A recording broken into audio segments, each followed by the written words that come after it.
So, why don't you tell us how long this piece has been in your life? I've been properly sort of learning it maybe a couple of months, maybe a bit longer. Mm-hmm. But I love this piece. It was my favourite Beethoven sonata, and I didn't learn it for years and years because I thought I'll play the ones I don't like as much first, so I learn a bit more about Beethoven before I play this one. And what really interests me about it is it formally, I think, and just how intriguing it is to listen to, and how it's Beethoven. And I played it to my sort of little cousins a couple of weeks ago, and they said, "Oh, that's modern music. That's modern music." And I was like, "No, not really," but it is, and I love that about it. I think. So you're drawn to the broader Beethoven qualities that you feel. I just think it's called a sonata, and yet it's just so untraditional sonata form, and I hear it as a piece, not all work, and how jubilant the ending is. It's very true.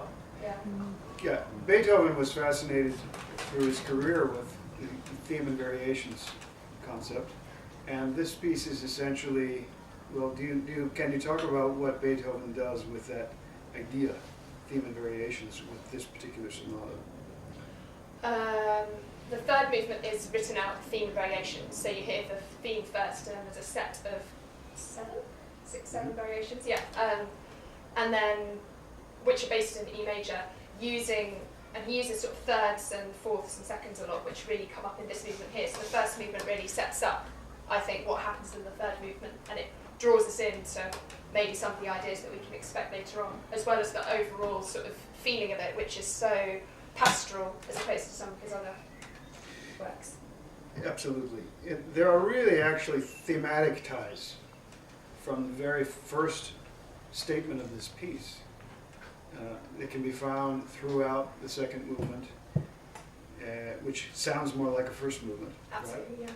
Yeah. The allegro. And then the theme and variations movement itself is actually a set of variations on the previous material. So as it's sometimes called, it's a set of variations on a set of variations on a theme. This sonata is. And so formally, it's really unlike a lot of just about everything else that he wrote. Beethoven did experiment with forms, per se. He's not the first person I go to for the traditional model of sonata form. But this is especially unique, isn't it? Okay, great. Now, let's talk about something else, because I'm kind of laying some groundwork here for the basis of my comments. And that is, this piece was written in 1820. So we know this is a time in, certainly a later stage of Beethoven's life. And that probably lends to the unique formal ideas that we find here. The very, very explicit markings that Beethoven gives us about how to be expressive, how to perform in a singing style, these really, really over the top, to use a cliche, kind of markings that we find Beethoven marking here. Does it make the piece romantic?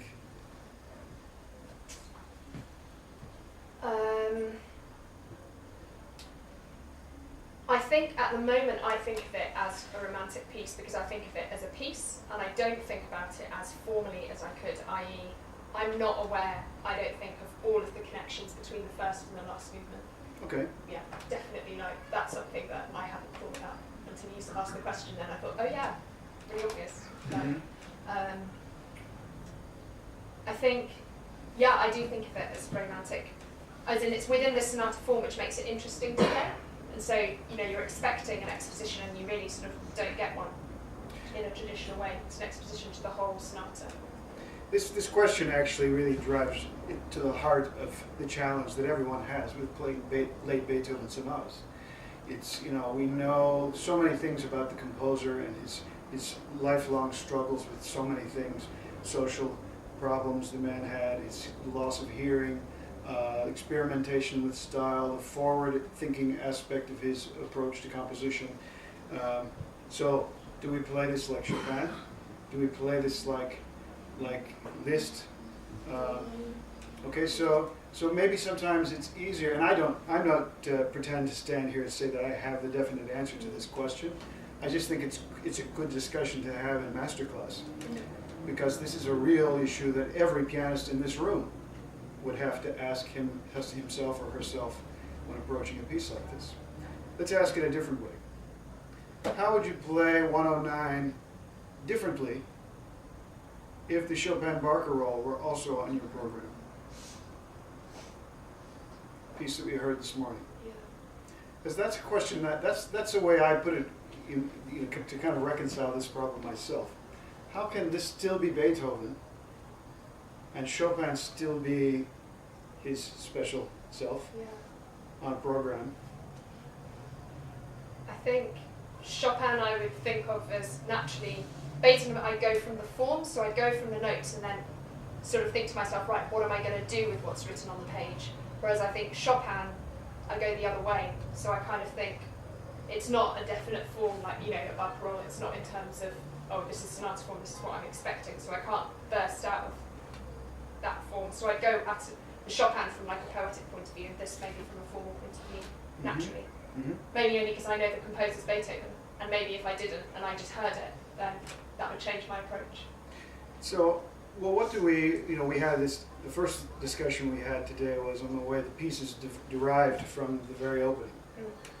We say Beethoven was a motivic composer, a motivically based composer. Many composers are, of course. Beethoven was really one of the most important motivically based composers to build an entire work from a simple idea.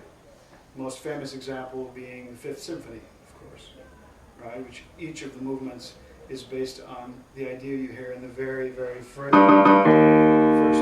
bar. All of the rest of the movements are based on that rhythmic and melodic motive. This is not quite that explicit, of course, right? But nonetheless, it's still there. So back to this question: how do I pay homage to that? How do I respect that quality? And how do I help to educate my audience on that point? I think it's a bit of maybe a bit of a duty that we not allow this piece to sound like romantic music overall. I think it maybe pushes the envelope of classicism, but still I think we have a really important obligation to Beethoven's fundamental compositional concept here. And that is the clarity of motive and the way those motives are developed and come to the ultimate pinnacle of development, of course, in the final set of variations, in the final, and then this unbelievably dramatic return to simplicity at the end, right? So we just, at the end of this movement, the end of this sonata, the listener should be just left totally breathless. Like, how can you end this magnificent piece with a chorale? And only Beethoven could effectively do that, and that's what makes the challenge for us. We again return to the simplest idea that he gives us. And so it just makes perfect sense to us. Okay? Now, this is a lot of general kind of discussion. Let's get a little more specific and talk about the way you play the very opening of this vivace ma non troppo. Meaning what? Lively, but not too lively. But not too. Yeah. Yes. I had difficulty deriving a theme from the way you play the opening movement, other than the fact that I just know the piece. Yeah. And it's a piece that I, teach a lot, and I've known it. And my own teacher was very fond of the piece. His license plate read OP.109. Oh, wow. Okay. So sort of forced upon me in that regard. But may I hear you play the opening again? Maybe just new perspective. I want to compare your edition to the Schnabel. Schnabel has lots of extra stuff that we might not Yeah, always feel free want. to get out. That's what I found.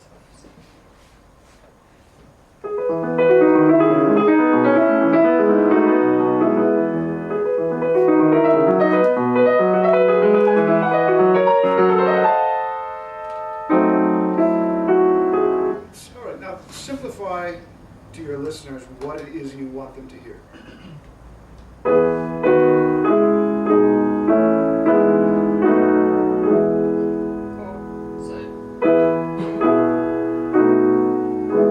What about the double-stemmed notes? This message is actually. Well, give it time to marinate. Okay. Yeah, just.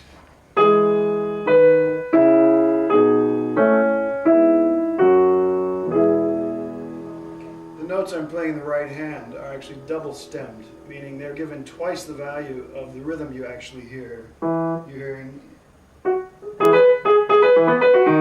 this 16th note rhythm, but these actually are quarter notes, 4 times the value actually. So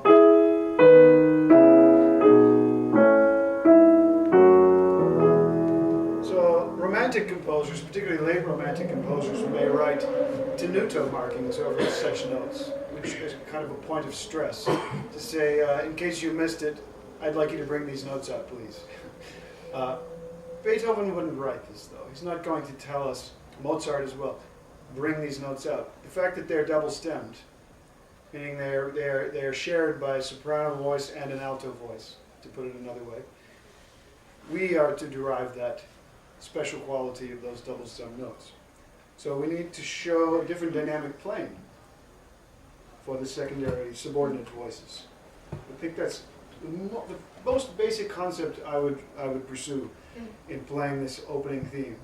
I wouldn't go any further until I had, especially now that you have all the notes in your fingers and you really are in a position now where you can afford to come back to the piece with a different kind of mission. And that's a great place to be, right? And it's stress-free. It can have a completely new mind. So try again and exaggerate. I'm a really big believer in exaggeration to start something new. I think it's a great way to simplify for our.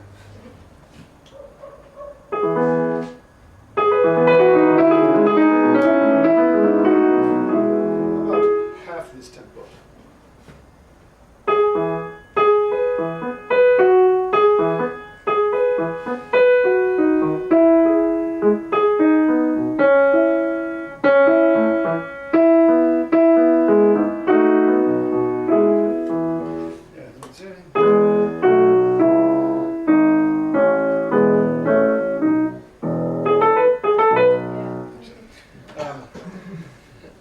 Nothing is new under the sun, right?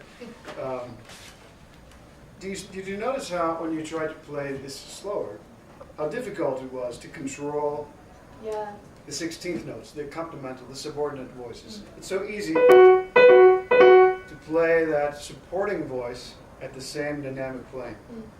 And really, it's.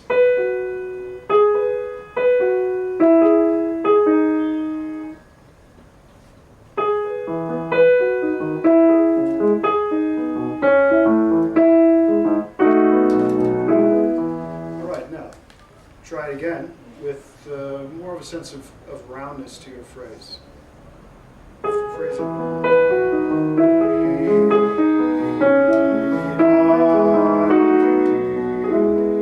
Okay, this is, I think, a good starting point for this. I think I'd go back then and really rethink every recurrence of this important passage so that you're really setting yourself a good foundation on which to build movement 2 and all of the variations. Movement 2, of course, sounds entirely unlike that, right? Because it's in E minor, first of all, so the color's darker, it's Beethoven's sort of angry side, and we don't immediately derive a connection to the first movement. But it's there nonetheless. Let's try that again. Prestissimo. Because here again, I think it's quite important to take care on the shape of the line.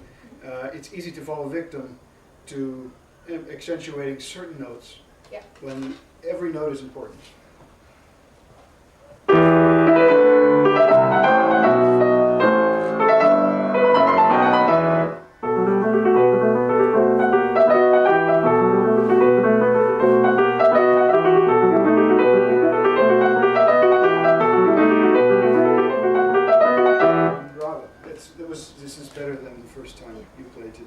Yes, this is a challenge. Beethoven marks prestissimo fortissimo at the beginning of this theme. So, if we are to read the score strictly at face value, it means as loud as I can possibly play and don't give up. But that's not what the phrase suggests at all. The phrase suggests that there must be some inherent development to the line. You can't really start at a romantic fortissimo, can you? No.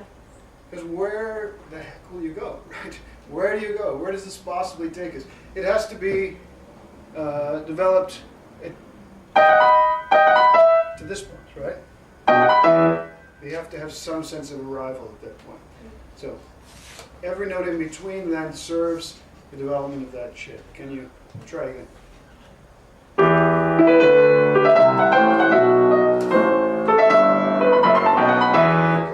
Now, maybe the D sharp here isn't a finished product, but maybe it's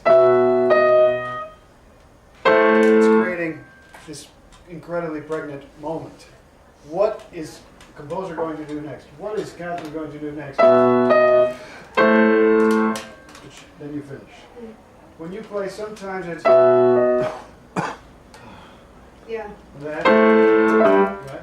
Yeah. So, just because he writes the eighth rest at the end of that measure, it's a rest. It is written a rest. The note does not connect to the next measure. It doesn't mean the idea is over. It just means he's creating curiosity, which is something Beethoven actually does in every sonata I've ever played. The use of the rest, silence, to create intrigue, to create curiosity. You know. Please.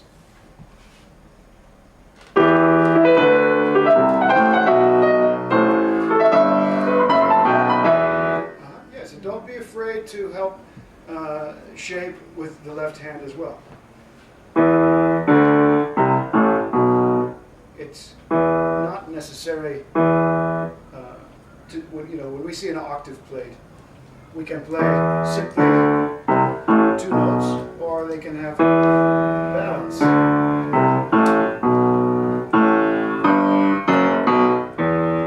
Right? I don't think we can ever, we should ever produce a sound where one note isn't given some sense of priority. An octave, to me, this sound is far more interesting if I give it a little more weight to the top note versus this. So played only as octaves, kind of a little forgettable, isn't it? But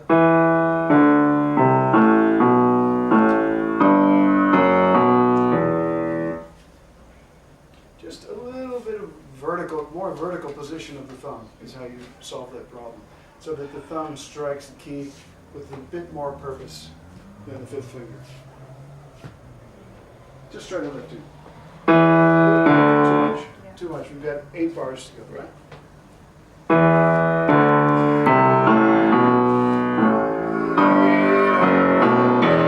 Right, now. Yes, and now I'm going to ask you to do the most difficult thing. Put all these new ideas together.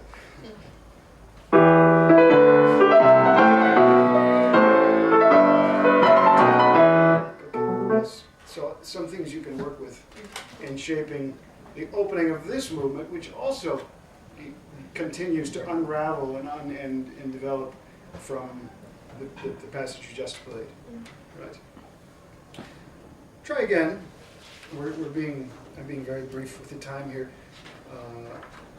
Play again the opening of this vivace, the opening of the first movement, at the tempo we were working.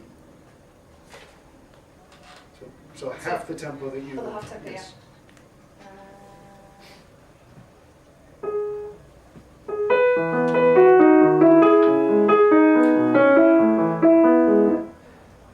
Work again to go for the double stemmed. Yeah.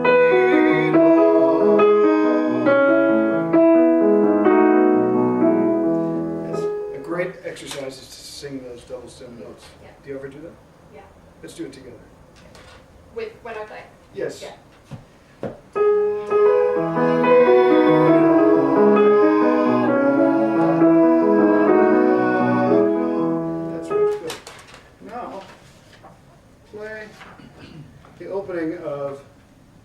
variations. You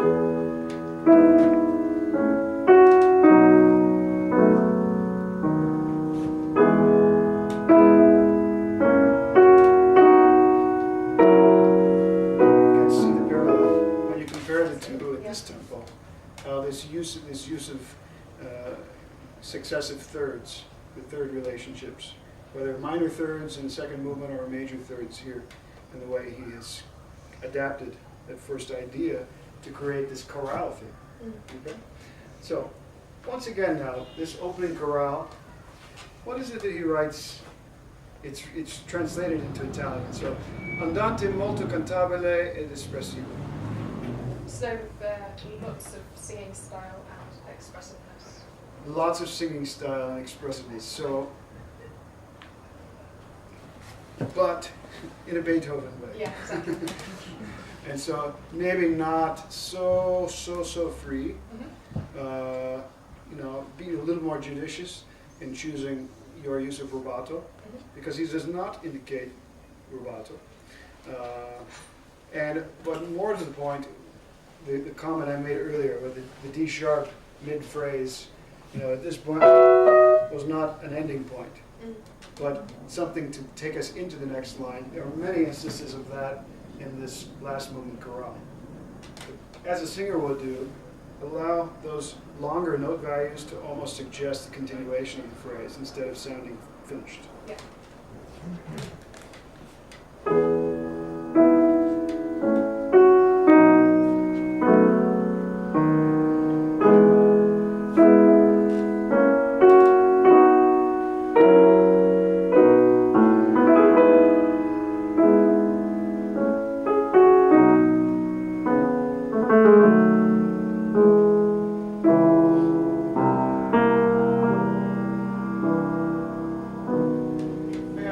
Can I give you just an alternate interpretation? Because you have a simple rhythm.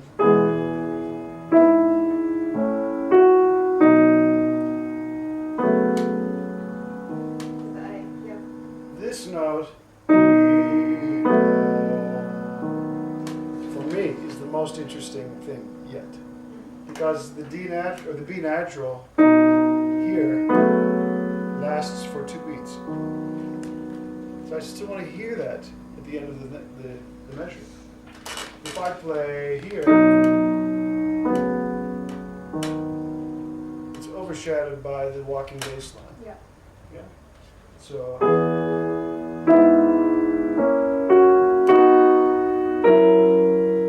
is it over? No, I think it. So we have here.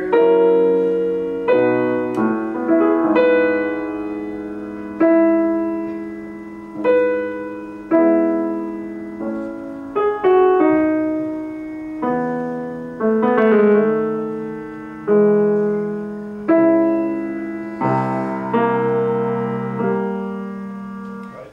And then Beethoven's favorite dynamic trick, crescendo to a piano marking. So can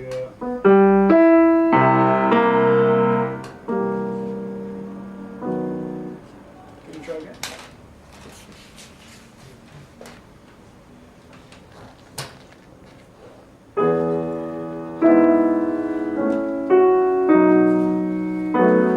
Lovely, very nice. Still mezzo voce.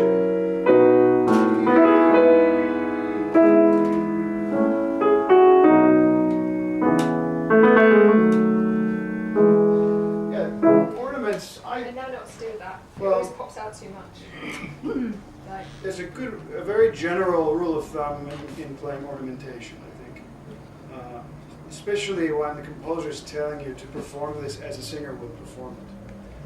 Perform the ornamentation as a singer would perform the ornamentation. And make it appropriate to the temperament of the movement. Does that make sense to you? yeah, it does. Yeah. So, if it's andante molto, then the ornamentation takes a special quality, I think, that you would play differently if you were a presto. Yeah. So how would a singer really perform these 4 grace notes that occur in between beats 2 and 3? Tenderly. It's a great term. I would not have thought of that. Yes, that's a great word.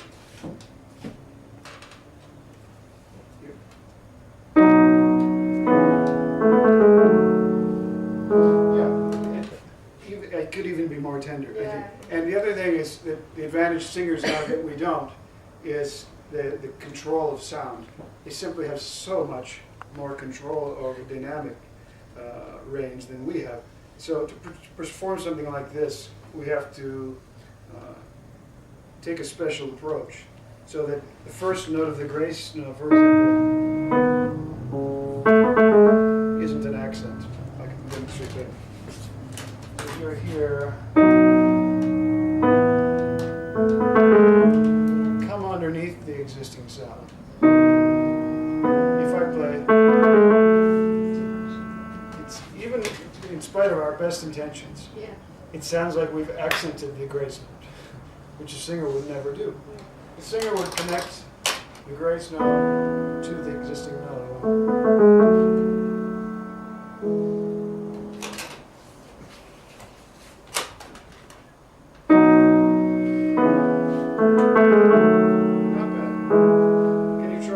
More with half that much crescendo, because you have an inherent crescendo there. Just very slow.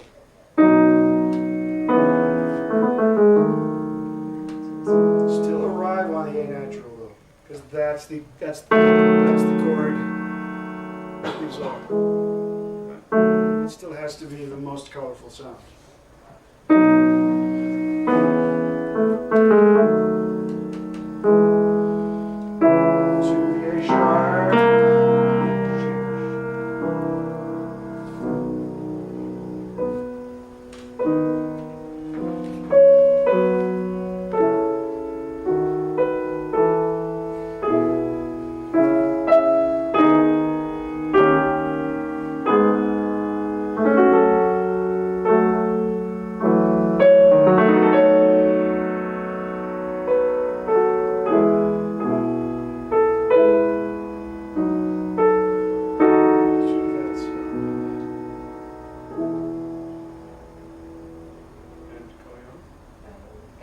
Yes, next variation.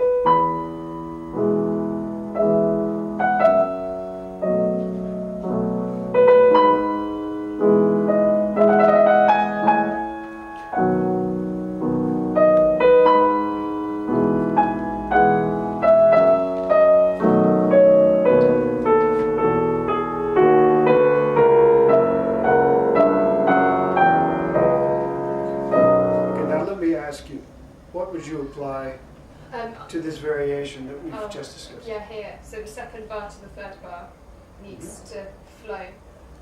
I just thought immediately as I played. It's all one phrase. Right. I need to make that a lot clearer, because the whole thing's 4 bar phrases. So. I mean, you're undeniably very smart. I mean, you can tell you're adapting things very quickly, and so I no question your ability to apply these concepts, so that you're really making this one piece, like a single piece. It just happens to be divided.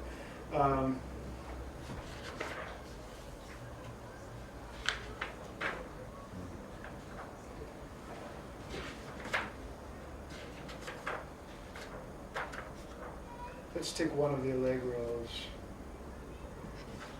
Q, for example.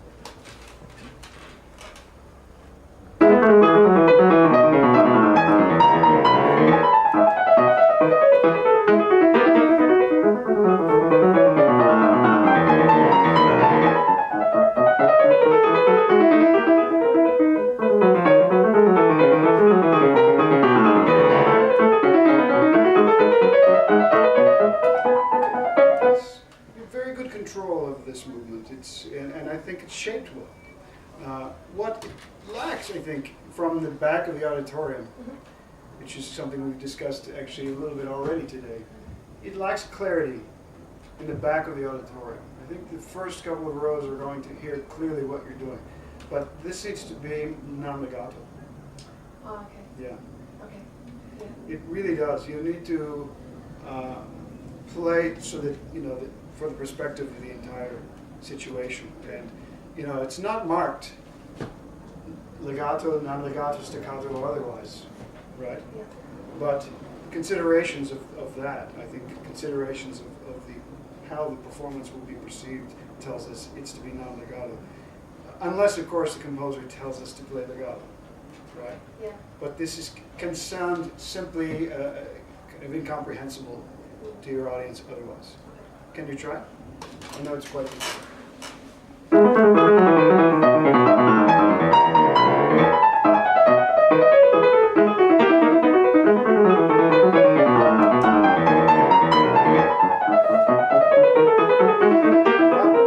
Bravo. It's very, very difficult to make that immediate change.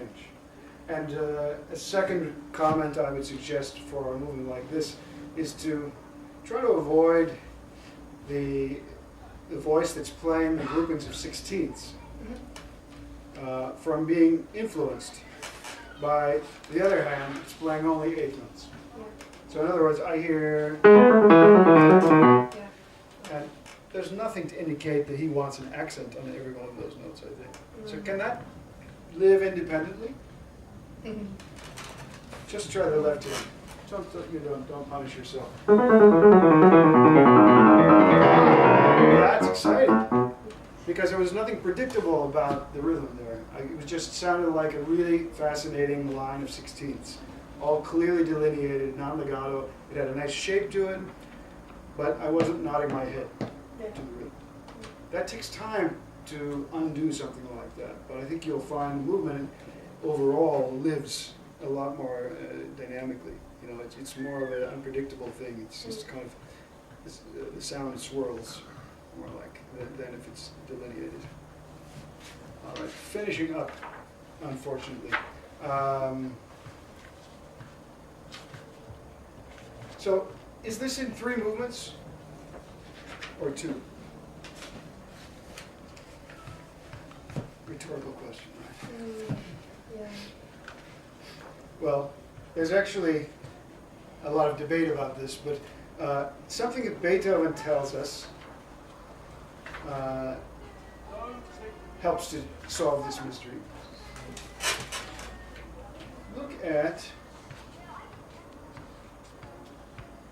the pedal marking at the end of the first movement. All right?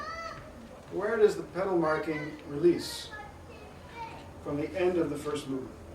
It releases on the first note of the second movement. Ah, Yeah. suggesting It's continuous. there's an elision, It's continuous yes. sound. Yes. There should not really be a break between the first and second movement. Many recordings actually record the first 2 movements as one track. Not that that's proof or anything, but I mean it suggests that there's a continuation. Sure. This final chord. Play the final chord, please. And then there's a level. By the way, can you voice that a little bit differently? Yes, top and bottom. Much better. And now let that sound dissipate for a moment. Don't move your hands. Don't tell us anything you're about to do. For all we know, this is the end of the piece. And then leave the pedal down. And right. Yes. But So not that loud. not that loud, and perhaps the fermato is, a little longer than you'd make it. But yes, that's the idea. Don't stop the sound and give the audience a chance to breathe. They shouldn't be allowed to breathe at that moment. We love the audience, but we want them to stay, the tension to remain at that moment. Yeah. Then the piece really becomes kind of like 2 movements. The first movement is slow and fast, and then you have this large theme and variations which serves as the second movement. Okay? I wish our time were longer. I had so many interesting things we could discuss. So just some general things today, but I enjoyed it very much. Good luck to you.